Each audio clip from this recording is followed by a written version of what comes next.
और आप चुप देखते रहे।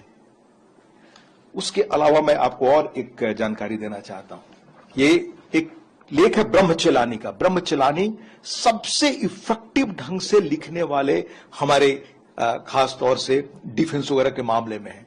उनका यह लेख है वेजेज ऑफ मिसहैंडलिंग पाकिस्तान, 9 अक्टूबर 2013 का। इस लेख को दोबारा देश पढ़े। करेंट सेक्टर अपना जो है पाकिस्तान के बॉर्डर के साथ, वहां हमारे सैनिकों का आकर गर्दन काट ले गए आतंकवादी सैनिकों के साथ। या तो वो सैनिक थे आतंकवादी वेश में। ये सारी चीज उस लेख से मैं हवाला कर रहा हूं। उन्हीं दिनों हमारे तब के प्रधानमंत्री जी गए हुए थे अमेरिका, और उनकी बात तत्कालीन वहां के जो राष्ट्रपति थे ओबामा साहब, उनसे होनी थी। इस खबर को छुपाई गई, देश को नहीं बताया गया कि वो बातचीत हो रही है। हमारे सैनिकों का गर्दन काट कर लोग ले गए थे। अतीत में न जाइए। मैं ऐसी 25 घटनाएं गिनाने लगूंगा जब 2004 से लेकर 14 के बीच 1000 मौके आए जब आपको कार्रवाई करनी थी। अगर आपने ये कार्रवाई की होती, 1993 से मैं गिना रहा हूं जब बॉम्बे ब्लास्ट हुआ, उससे लेकर के मैं ये भी स्वीकार कर रहा हूं कि जब आपके संसद पर हमला हुआ था तब, उसके बाद 2004 से लेकर सीरियल ब्लास्ट होने लगे देश के हर कोने में। जहां आप निकले आपका जीवन असुरक्षित है। फिर बंबई में, और बंबई में जो कुछ हो रहा था आतंकवादी नृत्य, वो वहां से सीधे आईएसआई वहां के सेना के हेडक्वार्टर से चलाया जा रहा था। ये दुनिया ने देखा, तब भी आप कुछ नहीं कर सके।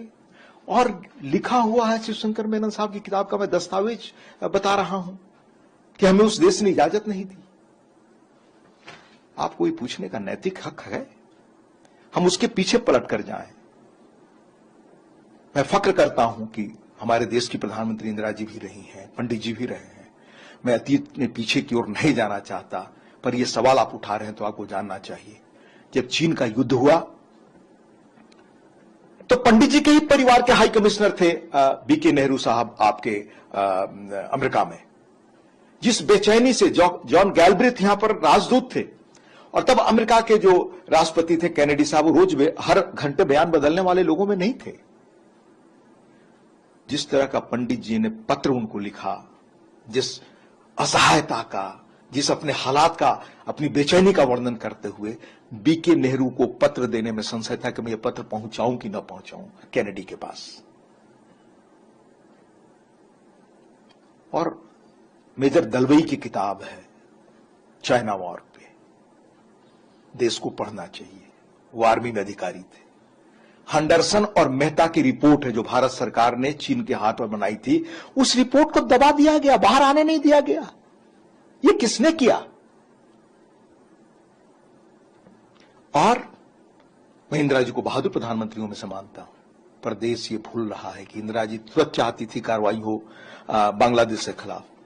इट वॉज मानिक शाह जिन्होंने कहा कि नहीं मैडम, मैं कोई कार्रवाई भी नहीं करूंगा, मुझे आर्मी की तैयारी करनी। और जो डेट मानिक शाह ने दिया था उसी डेट पर युद्ध हुआ। मानिक शाह पर फिल्म है, देख लें आप कृपया। मानिक शाह को गौरव नहीं मिला। मानिक शाह उन जनरल लोगों में थे जिन पर देश को फक्र करना चाहिए। इसी तरह हमारे चीन के युद्ध में थिमैया थे, उनको हटा दिया गया।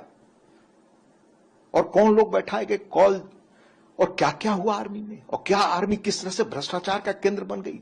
सबसे बड़े हम हथियारों के खरीदार देश के रूप में बने रहे, क्योंकि उसमें वेस्टेड इंटरेस्ट था किन लोगों का। न जाए हम अतीत की ओर। आज वक्त है देश बनाने का, और जिस रफ्तार से मिलिट्री पावर इकोनॉमिक पावर के रूप में उभरा है, यह दुनिया को हैरत में डाल रहा है। 11 तक आपने लाकर वेंटिलेटर पर देश को डाल दिया था। इकोनॉमिकली फ्रेजाइल 5 में आप पहुंच गए थे। 90 में आपने कंगाली में पहुंचा दिया था देश को, 82 से जो इकोनॉमिक पॉलिसी बनाई। ये तो चंद्रशेखर थे जिन्होंने देश को निकाला। तो आर्थिक रूप से, सैन्य रूप से इस देश को जिन लोगों ने असहाय और बुरी स्थिति में पहुंचा दिया, उनको तो कम से कम यह नैतिक धर्म नहीं है कि आज के उभरते भारत, जिसने दुनिया को स्तब्ध किया है अपने कामों से,